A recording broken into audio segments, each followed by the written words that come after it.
Well, hey folks, it's your old pal King Krampus, and welcome to another exciting edition of Thunderdome! Krampus Talk. Krampus Talk.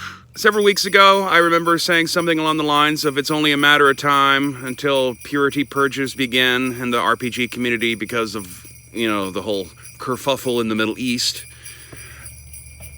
I was not expecting that one of the people leading these efforts would be the RPG pundit. But, purges always come from within the structure, not from outside the structure, so go figure.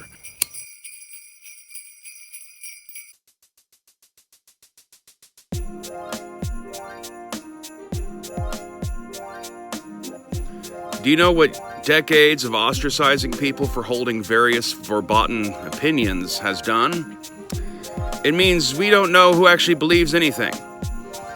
To say that you want to know that, the people that you're sitting with, hold the same values as you, well, all you can actually really do is know that they pretend to hold those values, but because of the fact that people are scared of being ostracized, or in modern times, scared of losing access to these addictive platforms that we've all been encouraged to use, there's pressure to cause people to lie. And then that pushes you into the realm of having to guess at someone's true secret intentions. The thing is, though, it's impossible to prove that you're not a secret something. Right now, imagine I'm accusing you watching this of being a secret Nazi. Now tell me in the comments below, using only words, an argument that could convince me that you're not a secret Nazi, under the caveat that I'm going to assume that as a secret Nazi, you're going to lie about it and not admit to it. You're going to come up with all sorts of excuses and platitudes about how I did this or I believe that. I'm definitely not a secret Nazi. But if I'm assuming you're a secret Nazi, I'm assuming you're going to continue to lie about your secret Nazihood. And do you start to see the problem here? We've spent years now watching this community subdivide and purge each other over silly things about how you feel about wheelchairs in role-playing games, or safety tools, or whether or not it's okay to have a character in a role-playing game book be depicted with an African-American elf and shit like that. You have one side that's been basically basing its entire brand identity around the idea of free speech and free expression and anti-authoritarianism and anti-cancel culture. But then immediately, once one of their sacred cows is touched, suddenly it's burn the heretic, chase them from town, make them go live in the wilderness forever in exile, because we're righteous. The video I made a few weeks back about how the RPG community is dead, well, if it wasn't true then, it's a bit more true today. I've talked before about the political compass test and how it places me in the anti-colonial box, which I can both see the argument for that, but I don't feel like I match at all most people who would self-identify as being anti-colonial. But a couple days ago, on Twixer, I don't know what the fuck we're calling it, people were passing around a version of that was based on D&D alignments. And so I took that test, and was quite happy to find that I scored as true neutral. But the true neutral lifestyle is a hard road to hoe. You're often going to find yourself in constant danger of being ostracized by one side or the other, because they're going to assume that you're on the other side just because you're trying to tell people to calm the fuck down and listen. Everyone can't be right. Everyone can't be faultless. Somebody is wrong, somebody is lying, somebody's making shit up, and you don't know if it's you or not. People have been so inundated with various types of propaganda our entire life that it's really hard to even really know if your opinion is actually what you really feel. You've just been conditioned to respond in certain ways to certain stimuli. But do you really know that you hold the opinion that you hold? If no one's allowed to air their anti-Semitic views, then how are we supposed to know how many people are actually anti-Semitic? For that matter, what kind of threat is that anymore?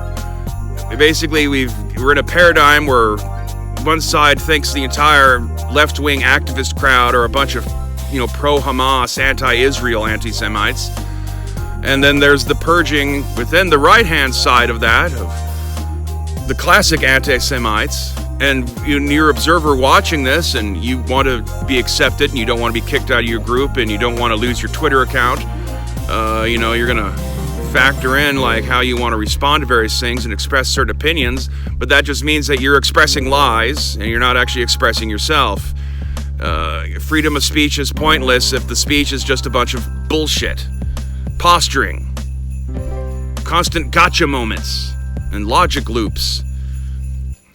Logic is great. Logic is a great tool. Logic is not, though, an indicator that something is true. It just means that the rationale of the argument is logical. Perhaps one of the big unresolved problems that we're facing is we're never going to be able to stitch society back together after this if people are not willing to negotiate with one another to come to any sort of common accord. No one accepts each other's spokesman. Everyone automatically rejects the other side. Everyone automatically thinks that their side is infallible. This is not a tenable situation. We're always fighting yesterday's wars today, and then we wonder why we get caught off guard tomorrow. And to those who are like, well, I just want to only hear about the hobby and stuff, it's like, well, fine, play pretend that you're an elf right up to the point where the bombs fall or the crowds come to your door. Remain distracted at all times. After all, we're a community that's based only upon a mutual love-hate of D&D. We have nothing else to talk about or relate with each other. 100% pure, uncut content. No deviation. Everyone is angry. Everyone has their emotions going high. People should check themselves before they say stupid things, so it doesn't cause conflagrations like this. However, keeping control of your emotions does not mean clamming down and never expressing any thought on anything. People are allowed to have opinions. People are allowed to differ on opinions. Half the fucking population believes in angels. Or are we supposed to be surprised that there's still dicks out there who think it's useful to want to parse specific numbers of tallies of dead? I mean, I guess to my point against Max Bovin, like, okay, so even if the Holocaust numbers aren't as high as they are, like, okay, so the Germans only killed 3 million people. Like, how is that any better? That's still a Holocaust, I don't know exactly what the point of that is. Like, who are you trying to absolve? Are we going to argue over the exact numbers of how many Chinese people Genghis Khan killed? 90 million. Well, it was actually only 87 million, that's pointless. But, if someone wants to fucking, take that hill to die on, let them. Once again, though, there is a certain irony going on here that, various people of the faction that rallies against the inclusion of various groups being forced down their throats and other homoerotic imagery, complaining about being canceled and not being allowed to speak, and then as soon as they are given an opportunity to do so themselves, they take up that baton and start wailing it back and forth. It's hard being true neutral. You're having to be understanding of everyone, and yet you're having to hold yourself back from actively taking a side. I'm on all sides and no sides. It's a very Treebeard kind of way of looking at life. And most certainly I will be damned for it because of my unwillingness to condemn people for things that don't matter right now. As always, we will just have to wait and see what the future holds. In other news, for the remainder of the Christmas season until the end of this year, 2023, all the PDFs of my books on DriveThruRPG will be on sale, so be sure to check that out if you're thinking of getting a title, but we're kind of holding off because of the price. Maybe now would be a good time to go and grab that. However, past the end of the year, when the prices go back up, I don't want to hear any bitching about how the prices went back up. You've been given more than a month to make a purchase. So, get on it. And stay waspinated.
Perhaps the real monsters are the friends we met along the way.